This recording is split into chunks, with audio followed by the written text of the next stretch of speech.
Hello भक्तों, राधे राधे। मैं Kavita Tripathi Keshav creation family blog में आप लोगों का स्वागत करती हूँ। आई होप आप सब अच्छे होंगे, मैं भी अच्छी हूँ। अपने कान्हा जी की कृपा सब पर बनी रहे, सब खुशहाल रहें, सुखी जीवन जीवें सबका। तो आज मैं बात करूँगी कि हमारी ये जो योगिनी एकादशी पड़ रही है वो कब पड़ रही है, 13 को या 14 को। तो इसका जवाब है, हमारी योगिनी एकादशी पड़ रही है वो 14 तारीख को पड़ रही है। तो चलिए, ये तो क्लियर हो गया कि कब पड़ रही है, 14 तारीख को पड़ रही है। तो एकादशी की व्रत पूजा तो आप जानते ही हैं।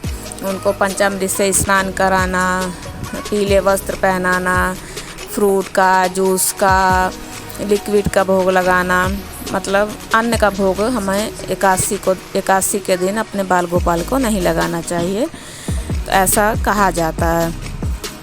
तो ये सब तो आपको मेरी वीडियो में, कई वीडियो हैं उसमें पता लग जाएगा, मिल जाएगा, आप देख लीजिएगा। तो आज मैं जो योगिनी एकादशी का जो मतलब जो महात्म्य है, वो जो कहानी है, जो कथा है, वो मैं आप लोगों को सुनाऊंगी। तो चलिए देर ना करते हुए स्टार्ट करती हूँ। बोलिए विष्णु भगवान की जय, बिहारी जी बाल गोपाल लल्ला की जय। तो धर्मराज युधिष्ठिर बोले, हे जनार्दन, अब आप कृपा करके आषाढ़ माह के कृष्ण पक्ष की एकादशी का नाम तथा महात्म्य क्या है सो सब वर्णन कीजिए। श्री कृष्ण भगवान बोले, हे राजन, आषाढ़ माह के कृष्ण पक्ष की एकादशी का नाम योगिनी है। इसके व्रत से समस्त पाप नष्ट हो जाते हैं और इस लोक में भोग तथा परलोक में मुक्ति देने वाली है। हे राजराजेश्वर, यह एकादशी तीनों लोकों में प्रसिद्ध है। मैं आपसे एक पुराणों में कही हुई कथा कहता हूँ, ध्यान पूर्वक सुनो। अलकापुरी नाम की नगरी में एक कुबेर नामक राजा राज्य करता था। वह शिव भक्त था। उसकी पूजा के लिए एक माली पुष्प लाया करता था। उसके विशालाक्षा नाम की अत्यंत सुंदर स्त्री थी। एक दिन वह मानसरोवर से पुष्प ले आया, परंतु कामासक्त होने के कारण पुष्पों को रखकर स्त्री के साथ रमण करने लगा और दोपहर तक न आया। तब राजा कुबेर को उसकी राह देखते देखते दोपहर हो गई।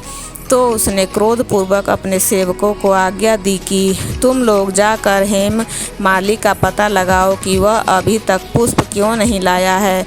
जब यक्षों ने उसका पता लगा लिया तो वे कुबेर के पास आकर कहने लगे, हे राजन, वह माली अभी तक अपनी स्त्री के साथ रमण कर रहा है।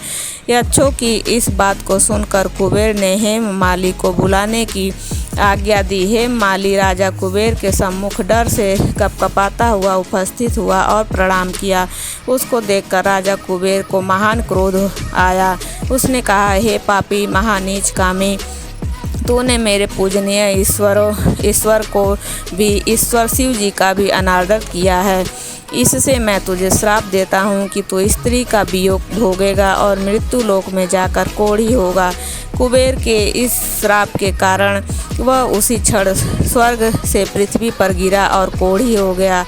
उसकी स्त्री भी उसी समय अंतर्ध्यान हो गई। मृत्यु लोक में जाकर उसने महान दुख भोगा, परंतु शिव जी की भक्ति के प्रभाव से उसकी बुद्धि मलिन न हुई। वह हिमालय पर्वत की ओर चल दिया। वहाँ पर चलते चलते मार्कंडेय ऋषि के आश्रम में पहुँचा। वह ऋषि अत्यंत वृद्ध तथा तपशाली थे। उनको देखकर वह हेममाली वहाँ गया और उनको प्रणाम करके उनके चरणों में गिर पड़ा।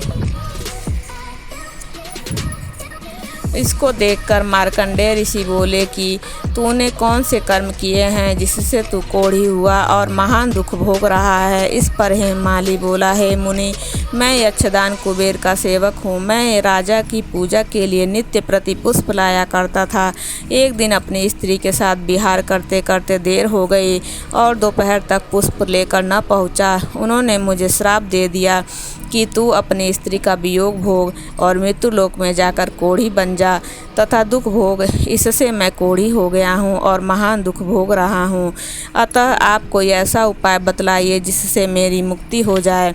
इस पर मार्कंडेय ऋषि बोले कि भाई, तूने मेरे सम्मुख सत्य वचन कहे हैं, इसलिए मैं तेरे उद्धार के लिए एक व्रत बताता हूँ। यदि तू आषाढ़ माह के कृष्ण पक्ष की एकादशी का विधि पूर्वक व्रत करेगा तो तेरे सभी पाप नष्ट हो जाएंगे। इस पर हेममाली बहुत प्रसन्न हुआ और मुनि के वचनों के अनुसार योगिनी एकादशी का विधि पूर्वक व्रत किया। इसके प्रभाव से वह फिर अपने पुराने रूप में आ गया और अपनी स्त्री के साथ विहार करने लगा। हे राजन, इस योगिनी एकादशी की कथा का फल अष्टहासी सहस्त्र ब्राह्मणों को भोजन कराने के बराबर है। इसके व्रत से समस्त पाप दूर हो जाते हैं और अंत में स्वर्ग मिलता है। बोलो श्री नारायण विष्णु भगवान की जय। लक्ष्मी नारायण लक्ष्मीपति की जय। बिहारी जी की जय। तो ये थी भक्तों मेरे द्वारा सुनाई गई व्रत कथा, योगिनी एकादशी की व्रत कथा। आप प्लीज़ ज़रूर सुनिएगा। ये सभी पापों को नष्ट करने वाली है और हमारे पूर्व जन्म में जो हमने भी बड़े से बड़े पाप किया होगा उस सबको नष्ट करने वाली है। आप मन धन कर्म से इस व्रत को कीजिएगा और विष्णु भगवान से अपनी क्षमा प्रार्थना करिएगा कि हे प्रभु, मैंने जो पूर्व जन्म में अपने जो भी पाप कर्म किए हों उससे हमें मुक्त कीजिए।